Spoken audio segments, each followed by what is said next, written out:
श्री शिवाय नमस्तुभयम। दोस्तों, जैसा कि आप सभी लोग जानते हैं कि 10 जून 2026 यानी बुधवार को पड़ रही है पुरुषोत्तम मास, ज्येष्ठ अधिक मास की कृष्ण पक्ष दशमी तिथि। और दोस्तों, ये वो तिथि है जो पुरुषोत्तम मास में पड़ने वाली सबसे बड़ी तिथि है, क्योंकि ये पुरुषोत्तम मास में पड़ने वाली है और इसका बहुत ही बड़ा और विशेष महत्व होता है। पूज्य गुरु जी ने कहा है कि अगर कभी भी मौका लग जाए और पुरुषोत्तम मास की दशमी तिथि बुधवार को पड़ जाए तो आप लोगों को सात हरा दुर्वा का उपाय तो अवश्य ही करना चाहिए। इन दोनों का संयोग बहुत ही कम आता है। इसी के साथ में गुरु जी ने अपनी शिव पुराण कथा में बताया है कि इस दिन आपको सात दुर्वा का उपाय तो आपको अवश्य ही करना चाहिए, क्योंकि ऐसा दिन पूरे साल में सिर्फ एक ही बार आता है। और दोस्तों, आप सभी लोग जानते हो कि बुधवार का अगर सबसे बड़ा बड़ा उपाय है तो वह सात्यहरा दुर्वा वाला उपाय है। तो दोस्तों, इस बुधवार दशमी तिथि के दिन आप लोगों को इस सातहरा दुर्वा वाला उपाय को जरूर करना है। बहुत सारे लोग होंगे जिन लोगों ने इस उपाय को ना किया हो, मतलब पूरा साल निकल गया, उन्होंने किसी भी दिन इस सातहरा दुर्वा वाला उपाय को ना किया हो। पर दोस्तों, आपके पास एक आखिरी मौका बचा हुआ है जो कि 10 जून के दिन है। तो इस दिन आप लोगों को इस वाले उपाय को जरूर कर लेना। भले ही आपने पूरे महीने भर इस उपाय को ना किया हो, पर अगर आपने इस पुरुषोत्तम मास के बुधवार दशमी तिथि के दिन अगर इस वाले उपाय को कर लिया तो आपको इस उपाय को करने का वो फल मिलेगा जिसकी आपने कभी कल्पना भी नहीं करी होगी। इसीलिए आप लोग इस वाले उपाय को एक बार जरूर कर लेना है, ताकि आप लोगों के हाथ से यह मौका ना जा सके और आपको इस उपाय को करने का फल मिल सके। दोस्तों, ये उपाय पंडित जी ने अपनी अभी ही शिव महापुराण की कथा में बताया है, जिस उपाय को आज हम आपको बहुत अच्छे से समझाने वाले हैं।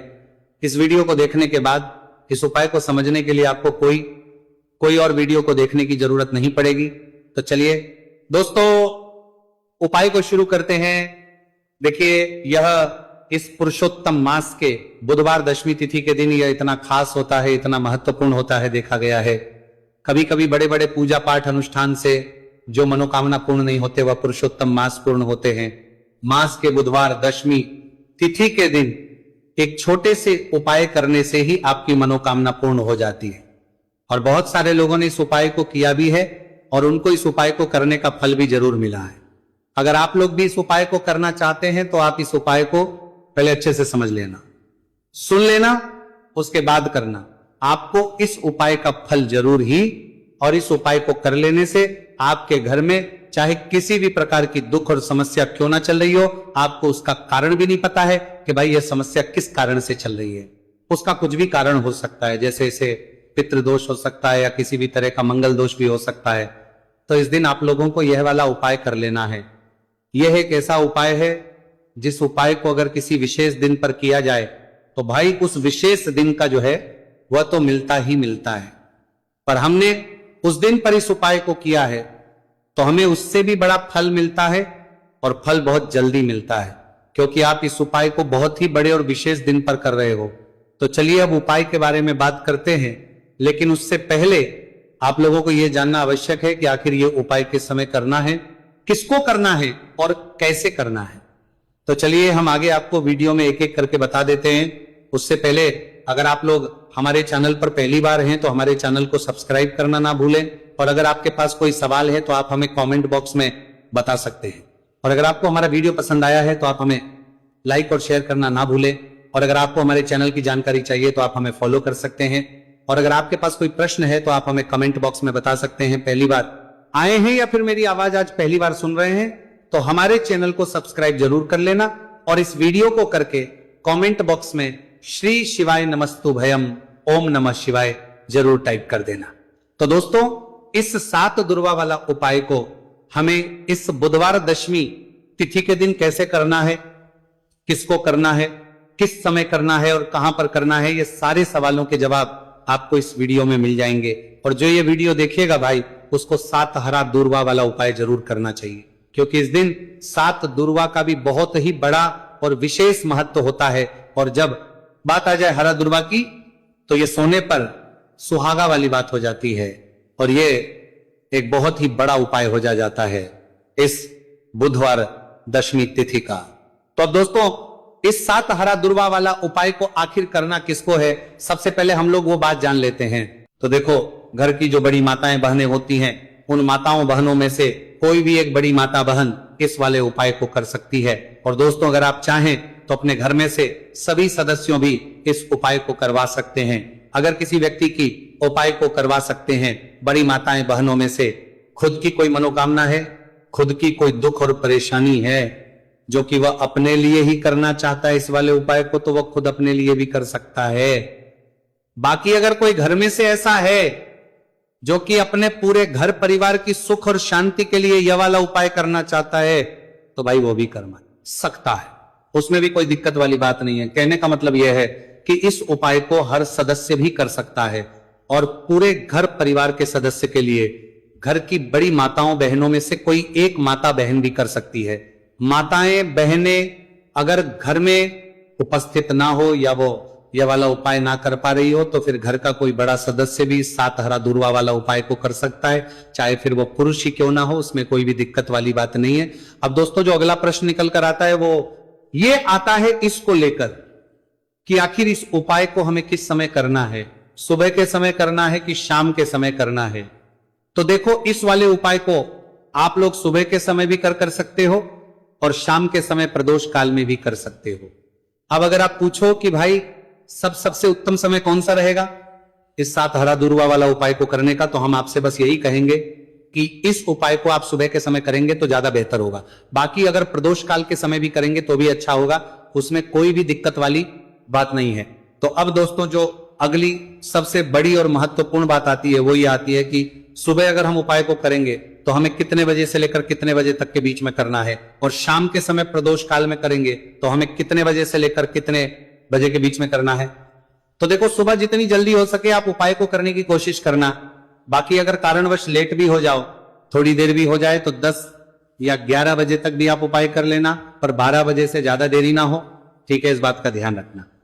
उसके बाद में दोस्तों, अगर शाम के समय प्रदोष काल की बात करें, प्रदोष काल का जो समय होता है वो शाम के 6 बजे से शुरू हो जाता है। मतलब शाम के 6 बजे से लेकर शाम के 6 बजे से रात के 8 बजे के बीच का जो समय होता है, यह समय प्रदोष काल का समय होता है। तो इस उपाय को 7 या 8 बजे के बीच में भी कर सकते हो, मैं आप कभी भी इस वाले उपाय को कर सकते हो, उसमें कोई भी दिक्कत वाली बात नहीं है। तो अधिक मास का महीना ही है जो आपको धन, दौलत, पुण्य दोनों ही देने वाला है। अधिक मास के महीने में तुलसी का पूजन करके श्री हरि विष्णु से जुड़े हुए कुछ उपाय करके आप अपने जीवन की निर्धनता, धन से जुड़ी समस्याएं, कर्ज से जुड़ी समस्याओं को हमेशा के लिए दूर कर सकते हैं। भगवान विष्णु को तुलसी अति प्रिय है, इसलिए उनकी पूजा में भी विशेष रूप से हम तुलसी का उपयोग करते हैं। और बिना तुलसी दल के, बिना तुलसी मैया के श्री हरि विष्णु की पूजा और उनका भोग दोनों ही अधूरे होते हैं। इसीलिए अधिक मास के महीने में ऐसा उपाय आपको बताने वाले हैं जिसे करने से श्री हरि विष्णु की असीम कृपा आपको मिलेगी और मां तुलसी से ऐसा आशीर्वाद मिलेगा, जीवन का हर दुख, हर कष्ट, गरीबी, निर्धनता, कर्जे से जुड़ी समस्याएं, सब कुछ ही आपके जीवन से दूर हो जाएगा और सुख, समृद्धि, धन, वैभव, ऐश्वर्य सब कुछ आपको अपने जीवन में आसानी से मिलने लगेगा। तो चलिए बात कर लेते हैं कि कौन सा उपाय है, तुलसी के पौधे में कौन सी चीज आपको रखनी है और इस उपाय को किस समय करना है। देखिए, सबसे पहले तो आपको बता दें कि अगर आपके घर में तुलसी का पौधा नहीं है तो अधिक मास के महीने में एक तुलसी का पौधा अपने घर में लाकर जरूर लगाए, क्योंकि अधिक मास के महीने में जो लोग अपने घर में तुलसी जी का पौधा लाकर लगाते हैं, मां तुलसी का पूजन करते हैं, कभी भी मां तुलसी उनके घर में निर्धनता नहीं रुकने देती है। हमेशा उनके घर में धन की वृद्धि होती है, धन की वर्षा होती है। तो जरूर से तुलसी का पौधा अधिक मास के महीने में अपने घर जरूर लेकर आए और अच्छे से आपको मां तुलसी का पूजन करना है। मां तुलसी के पौधे की देखभाल करनी है। और वह कौन चीज है जो आपको तुलसी के पौधे में अधिक मास के महीने 10 जून बुधवार दशमी तिथि में रखना है। और कैसे यह चीज रखते ही रातों रात आपके जीवन में चमत्कार होगा और आपके भाग्य का भी आपको साथ मिलेगा। तो देखिए, इस वीडियो में जितने भी उपाय हम आपको बताएंगे सभी उपाय सरल है। देखो, गुरुजी ने कहा है कि बुधवार के दिन आपको 7 हरा दूर्वा वाला उपाय तो अवश्य ही करना चाहिए। वीडियो के अंतिम में आपको उपाय बताया है, आपको करना है। देखो, आगे बढ़ने से पहले वीडियो को एक लाइक जरूर करें। देखो, सबसे पहला उपाय, यदि आपके जीवन में कर्जा बहुत अधिक है, आपके जीवन में संकट बहुत अधिक रहते हैं, आपके ऊपर बहुत अधिक विपदा आ रही है, बार बार आपको अपने व्यापार में और अपने धन में हानि देखने को मिल रही है, यानी कि आपको प्रत्येक कार्य में हानि हो रही है, तो आपको यह उपाय करना चाहिए। इस उपाय को करने के लिए आपको दो चीजों की आवश्यकता होगी। सबसे पहले है, आप जानते हो, जो कि भगवान गणेश जी को समर्पित होती है, तो आपको वह हरा दुर्वा की आवश्यकता होगी, साथ ही में एक लोटा जल की आवश्यकता होगी। और आप जब भी उपाय को करें, जिस दिन भी आपको करे, तो आपको प्रातः कल सुबह सुबह ही सुबह वह करना है। इस बात का विशेष रूप से आपको ध्यान रखना है, ठीक है। तो आपको एक हरा दुर्वा लेनी है। अगर आधा हरा दुर्वा भी मिल जाती है तो भी कोई दिक्कत नहीं है, बस आपको हरा दुर्वा है। अगर ज्यादा ना मिले तो उस स्थान पर एक हरा दुर्वा भी ले सकते हैं। हरा दुर्वा आपको आसानी से कहानी पर भी मिल जाएगी। बस याद रखिएगा, शुद्ध दुर्वा, और मतलब उसे शुद्ध करके ही उपयोग में लीजिएगा, है ना। तो आपको करना क्या है, एक हरा दुर्वा या एक से ज्यादा भी हरा दुर्वा आप लोग ले सकते हैं। तो एक हरा दुर्वा अपनी ले लीजिए, एक हरा दुर्वा के साथ में आप एक लोटा जल ले लीजिए, और इन दोनों ही चीजों को लेकर शिवाजी के मंदिर पहुंच जाइए। जी के मंदिर पहुंचकर सबसे पहले आप शिवाजी के पास में बैठ जाइए। शिवाजी के मंदिर पहुंच लेकर शिवाजी के पास में बैठने के बाद जो शिवाजी की शिवलिंग होगी, शिवलिंग के ऊपर सबसे पहले आपको ये दूर्वा को समर्पित करना है। दूर्वा को कुछ इस प्रकार से समर्पित करना है कि जो दूर्वा की दांडी का मुख होगा वह जलधारी की तरफ हो, जहां से जल नीचे करता है ना। और जो हरा दूर्वा का मिला हुआ भाग होगा वो अपने आप शिवाजी के पीछे की तरफ हो जाएगा, ठीक है। तो इस प्रकार से ये हरा दूर्वा का, ये दूर्वा आपको भगवान शिवाजी का शिवलिंग के ऊपर समर्पित करनी है। और जो एक लोटा जल आप अपने साथ लेकर आए हैं, इसी दूर के ऊपर भगवान शिवजी के शिवलिंग के ऊपर एक धारा से आपको समर्पित कर देना है, ठीक है। अब यहां पर देखने बात यह है कि ये उपाय इस व्यक्ति को करना है जिस व्यक्ति की नौकरी नहीं लग रही हो, जो व्यक्ति परीक्षा में पास होना चाहता हो, तो इस व्यक्ति को अपने हाथों से इस उपाय करना है, तभी उपाय कम करेगा, ठीक है। उपाय को करने के बाद आपको 3 महीने उपाय आपको कब तक करना है, जब तक कि आपकी नौकरी ना जाए। जब तक आप इस उपाय को नियम के साथ करो, आपकी नौकरी जरूर लगेगी। अब बात करते हैं दूसरे उपाय के बारे में। तो देखिए दूसरे उपाय जो है, देखिए इस उपाय के लिए आपको मात्र 1 लौंग का जोड़ा लेना है, यानी कि 2 फूल वाली लौंग लेनी है। साथ में आपको मात्र थोड़ा सा शहद लेना होगा, और इसी के साथ में आपको तांबे के पात्र अंदर शुद्ध जल लेना होगा। अब देखिए इन सभी सामग्रियों को लेकर के आपको भगवान शिव के मंदिर में पहुंच जाना है। देखिए ये उपाय आप सुबह से लेकर शाम तक कर सकते हैं। तो वह सबसे पहले तो आपके पास जो 2 फूल वाली लौंग है, उन्हें आपको शहद के अंदर अच्छे से डुबो है, यानी कि दोनों लौंग पर आपको अच्छे से शहद का लेपन कर देना है। अब आपको जो आपके पास एक लोटा जल है, सबसे पहले तो उसे शिवलिंग पर धीरे धीरे समर्पित करना है, और श्री शिवाय नमस्तुभयम इसका जाप करते हुए समर्पित कर देना है।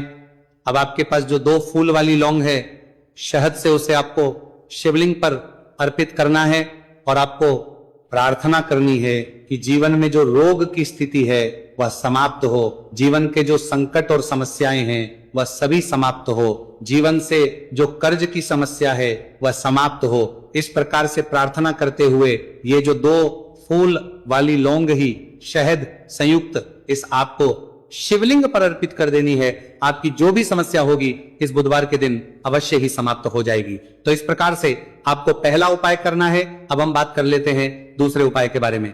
देखिए ये उपाय आपके लिए सर्वश्रेष्ठ होने वाला है। देखिए इस उपाय के लिए आपको चाहिए होंगे 5 हरा मूंग के दाने, और मूंग के दाने कहीं से भी खंडित नहीं होने चाहिए, इस बात का ध्यान रखें। और इसी के साथ मैं आपको एक तांबे के पात्र के अंदर अपने घर से शुद्ध जल 1 लोटा जल ले लेना है। अब दोस्तों इन सभी सामग्रियों को लेकर के आपको सीधे पहुंच जाना है भगवान शिव के मंदिर में।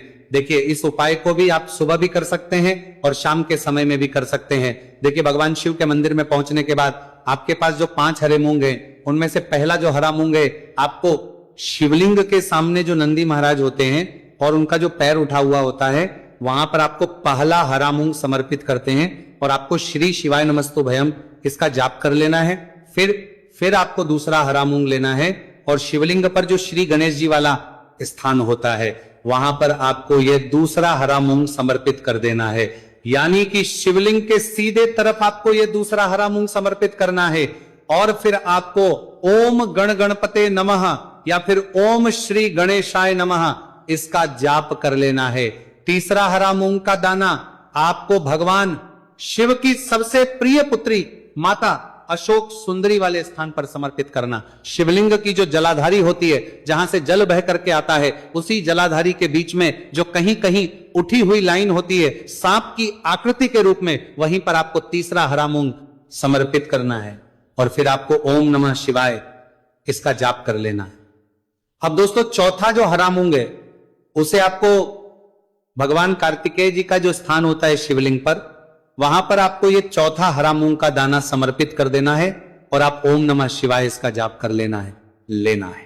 अब दोस्तों आपके पास जो पांचवा और अंतिम हरा मूंग बचा हुआ है उससे आपको उससे जल के पात्र के अंदर डाल देना है और इस हरे मूंग से युक्त जल से आपको भगवान शिव के शिवलिंग का अभिषेक कर देना है। जल आपको बिल्कुल धीरे धीरे समर्पित करते जाना है और लगातार आपको शिव महापुराण के मूल श्री शिवाय नमस्तु भयम इसका जाप करते रहना है। फिर आपको शिवलिंग के आगे बैठकर, यदि आप अपने बच्चों के लिए यह उपाय कर रहे हैं, यदि आप अपने बच्चों की बुद्धि ज्ञान और विवेक के लिए उपाय कर रहे हैं, तो उसके लिए आपको प्रार्थना कर लेनी है, या फिर व्यापार में वृद्धि करने के लिए यह उपाय कर रहे हैं तो उसकी कामना करते हुए आपको प्रार्थना कर लेनी है, या फिर अपनी नौकरी के लिए कर रहे हैं, या फिर अपने इंटरव्यू के लिए, या फिर धन की प्राप्ति के लिए कर रहे हैं। जिस भी कामना के लिए आप उपाय कर रहे हैं उसे परिपूर्ण करने के आपको महादेव से प्रार्थना कर लेनी है और फिर आपको वापस अपने घर आ जाना है। पूज्य गुरु जी ने कहा है कि जो भी व्यक्ति इस उपाय को कर लेता है तो यकीन मानिए आपके जीवन की जो सारे संकट, कष्ट और बाधाएं ही वह सभी समाप्त होंगे। अब हम बात करते हैं अगले उपाय की। इस उपाय के लिए आपको एक दीपक लेना है। दीपक आप मिट्टी का भी ले सकते हैं और शुद्ध आटा मढ़कर उसका दीपक भी आप तैयार कर सकते हैं। अंदर गोल बाती का प्रयोग करना है और दीपक के अंदर आपको शुद्ध घी का प्रयोग करना है। इसी के साथ में आपको मात्र एक फूल वाली लौंग लेनी होगी। अब ये एक दीपक और एक फूल वाली लौंग लेकर के सीधा आपको पहुंचना होगा बरगद के वृक्ष के।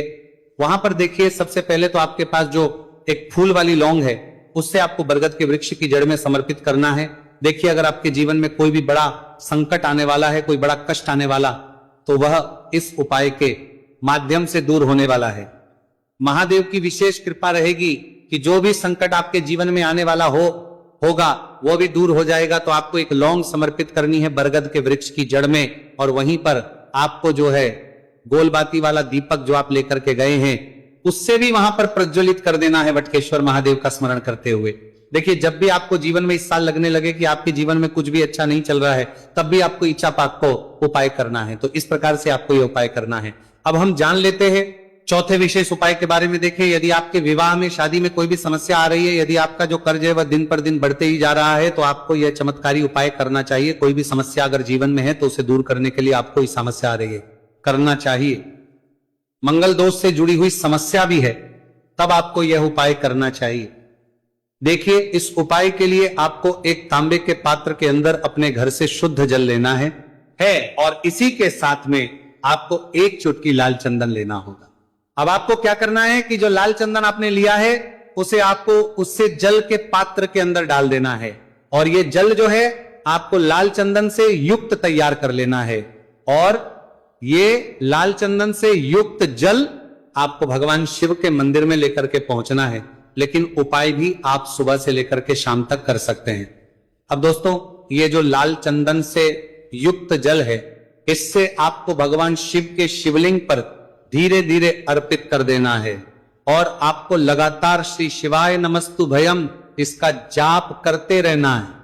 देखिए यदि आपके जीवन में विवाह से जुड़ी समस्या चल रही है तो आपको मंगलेश्वर महादेव का स्मरण करना है और जीवन में अधिक कर्ज की समस्या है तो आपको आर्यन मुक्तेश्वर महादेव का स्मरण करना है। देखना एक दिन आपकी सब तरह की समस्या जल्दी ही समाप्त हो जाएगी। तो इस प्रकार से आपको यह चौथा उपाय करना है। अब हम जान लेते हैं। तो दोस्तों